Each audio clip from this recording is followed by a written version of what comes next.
Au moment où la version chinoise de l'éruption du coronavirus dans nos vies est particulièrement mise à mal de toutes parts et que le doute commence à faire son œuvre, le professeur Luc Montagnier fait éclater une bombe en exclusivité dans notre journal. N'oublions pas que c'est un prix Nobel de médecine et il raconte une toute autre histoire que la version officielle chinoise, chauve-souris, marché populaire de Wuhan, malchance, pour ramener l'origine au laboratoire de virologie de Wuhan où certaines recherches auraient franchi des limites, probablement au dernier semestre 2019, avec les conséquences mondiales que l'on mesure aujourd'hui. Alors écoutez-le, l'argumentation est étayée, impossible à notre niveau de la vérifier, et bien évidemment je lui ai posé la question du complotisme qui sera inévitablement évoquée. Professeur Montagnier, bonjour. Ce coronavirus a été décodé assez rapidement par rapport à d'autres, comme celui du VIH qui vous a valu votre prix Nobel de médecine. Mais selon vous, ce décryptage est incomplet. C'est-à-dire que le laboratoire de la ville de Wuhan s'est spécialisé sur ce type de virus, ces coronavirus, depuis très longtemps, depuis le début des années 2000. Et donc, ils ont une expertise dans ce domaine, et ce qui m'a poussé à regarder de près, si vous voulez, la description du génome, c'est-à-dire la séquence de l'acide nucléique, qui est un ARN, de ce virus. Voilà, alors ça c'est le début, si vous voulez, d'une analyse qui a été faite, non seulement par moi, mais aussi surtout par mon collègue mathématicien, qui s'appelle Jean-Claude Pérez, et qui continue maintenant à développer ce que j'appellerais une biomathématique, c'est-à-dire l'application des mathématiques à la biologie.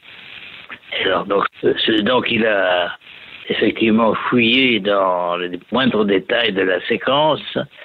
On n'a pas été les premiers, puisque un groupe de chercheurs indiens a essayé de publier une analyse qui montrait que le génome complet de ce virus, de ce nouveau virus, coronavirus, avait des séquences d'un autre virus qui est, aux surprises pour moi, qui est le VIH, le virus du sida. Alors, ceci a été publié d'abord par le groupe indien. On l'a obligé de se rétracter, parce qu'il y a une énorme pression pour tout ça, n'est-ce pas, pour que la vérité fasse toujours. Mais la vérité scientifique fait toujours par dominer, si vous voulez, par émerger même de tout ce qu'on veut cacher. On peut comprendre que trouver des morceaux de VIH dans ce coronavirus a dû vous troubler, mais n'est-ce pas tout simplement une mutation naturelle de ce virus dans l'organisme d'un malade atteint du sida ? Non, parce que, si vous voulez, pour insérer une séquence de VIH dans le génome, il faut avoir des outils moléculaires. C'est pas le patient qui va le faire. C'est l'homme de laboratoire. Maintenant, il y a quelques années, c'était dur, maintenant, c'est beaucoup plus facile. C'est beaucoup plus facile maintenant. Cette hypothèse naturelle étant levée, ce ne peut être donc qu'une manœuvre délibérée. Alors, l'hypothèse, c'est que ce virus sort du laboratoire de Wuhan. Il y a un laboratoire de haute sécurité, malgré tout. Ce virus a échappé peut-être à ses promoteurs. Et donc, l'histoire du marché aux poissons est une belle légende, si vous voulez, mais ça n'est pas... C'est pas possible. Il y a très peu de choses qu'avec un virus de chauve-souris, parce qu'au départ, donc, ils ont travaillé sur un modèle qui est le virus de chauve-souris, et c'est ce virus-là qu'ils ont modifié. Mais leur but était de fabriquer une arme biologique, un virus agressif, ou ce qui serait plus tolérable, fabriquer un vaccin contre le sida? Je pense, c'est l'hypothèse la plus raisonnable, c'est de penser qu'ils voulaient faire un vaccin contre le VIH, donc, et utiliser un coronavirus qui, en principe, pouvait être atténué et ne pas donner de maladie, comme vecteur, si vous voulez, comme porteur des antigènes, enfin des parties de molécules du virus du sida qui pouvaient servir à un vaccin. C'est donc l'histoire de l'arroseur arrosé version tragique. Voilà, c'est un travail d'apprenti sorcier, si vous voulez. Alors, parce que malheureusement, enfin, on connaît beaucoup de choses en biologie moléculaire, on peut faire des bricolages, mais on a oublié, ou plutôt on n'a pas perçu le fait que nous sommes dans la nature depuis nos ancêtres sont là depuis des millions d'années, et la nature ne tolère pas n'importe quoi. C'est-à-dire qu'il y a des harmonisations, et c'est ce que mon collègue Pérez a beaucoup développé dans les années précédentes, c'est-à-dire que la nature n'admet pas n'importe quelle construction moléculaire, ou si elle les souffre, elle essaye de les éliminer. Et c'est ce qui est en train de se passer. Selon vous, la nature nous offre un rattrapage. Alors c'est la deuxième partie de mon message, si vous voulez. Ce qui est en train de se passer, c'est que la nature élimine ces corps étrangers du génome du coronavirus, et on assiste à un nombre de mutations spectaculaires, ce qu'on appelle maintenant des délétions, parce qu'on enlève justement les morceaux qui ont été insérés, les morceaux du VIH. La nature les enlève spontanément au fur et à mesure que le virus passe d'un patient à l'autre. Et ça, on le voit maintenant. Surtout, c'est les patients américains qui ont été les derniers infectés, et on voit ça sur la côte ouest, la côte pacifique des États-Unis, à Seattle par exemple, où là justement le virus qui infecte commence une dégringolade énorme dans cette petite partie du génome du coronavirus. Une lueur d'espoir. C'est une lueur d'espoir. C'est une lueur d'espoir pour penser que même si on ne fait rien, les choses vont s'arranger. Mais quand même au prix de beaucoup de morts.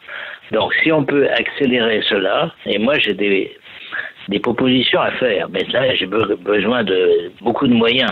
J'ai besoin de moyens, mais je pense qu'on peut, par des ondes, si vous voulez, des ondes interférentes, avec les ondes qui sont derrière ces séquences d'ARN, on pourrait peut-être éliminer, même chez les patients, on pourrait éliminer ces séquences par des ondes. Tout ce que vous venez de nous expliquer, professeur Montagnier, est à la fois clair mais aussi terrifiant. Vous avez la crédibilité du chercheur reconnu et l'aura de votre prix Nobel, mais ne risque-t-on pas de vous taxer de complotiste ? Non, les complotistes, c'est plutôt le camp inverse, celui qui cache la vérité. Je vois que les Chinois, j'ai beaucoup d'amis en Chine et j'estime la Chine, etc. J'ai passé d'ailleurs plusieurs semaines, juste avant l'histoire du corona, j'étais en Chine. J'estime que le gouvernement chinois faciliterait beaucoup les choses en reconnaissant qu'il y a des choses qui se sont passées dans son laboratoire de haute sécurité à Wuhan. De toute façon, la vérité va éclater. Si vous voulez, ce que j'ai dit sur les séquences, les insertions de séquences étrangères, il n'y a pas seulement les rétrovirus, hein, il y a aussi d'autres séquences, par exemple du germe de la malaria, etc.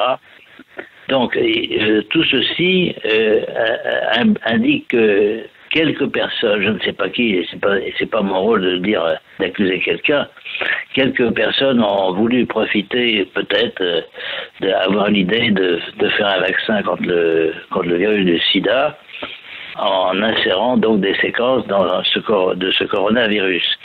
Bon, voilà. Alors, si le gouvernement chinois reconnaissait ça faciliterait les choses, mais c'est à lui de prendre ses responsabilités. Bon, et je répète la voie d'interdire actuellement maintenant des publications sur l'origine du corona sans avoir le visa des autorités gouvernementales chinoises, c'est une aberration, et surtout ça donne l'idée que la science maintenant ne dépend pas de la vérité, de la réalité des choses, mais de la volonté de personnes.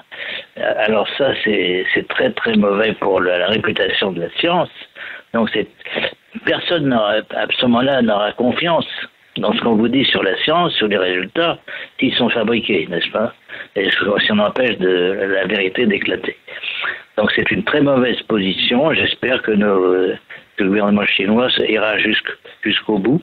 Je crois qu'il commence à reconnaître que des travaux ont été faits sur le corona. Il faut savoir qu'il y a eu une aide américaine, financière importante au moins, mais peut-être aussi scientifique, à ces équipes chinoises. Donc, ce n'est pas seulement une origine chinoise de cette affaire, mais bon, il faut attendre. Donc, si vous voulez, mon but n'est pas de faire une enquête policière et d'accuser des personnes. C'est pas. Je pense que c'est une erreur. Errare humanum est, disait-on, n'est-ce pas, au latin. L'erreur est humaine. Et par exemple aussi, autre exemple récent, l'Iran a tué beaucoup de personnes d'un avion, en se trompant. Ils l'ont reconnu. Bon, ils l'ont reconnu. Alors, j'espère que la Chine est assez grande elle-même pour pouvoir reconnaître une erreur. Merci, professeur Montagné. C'est clair et glaçant.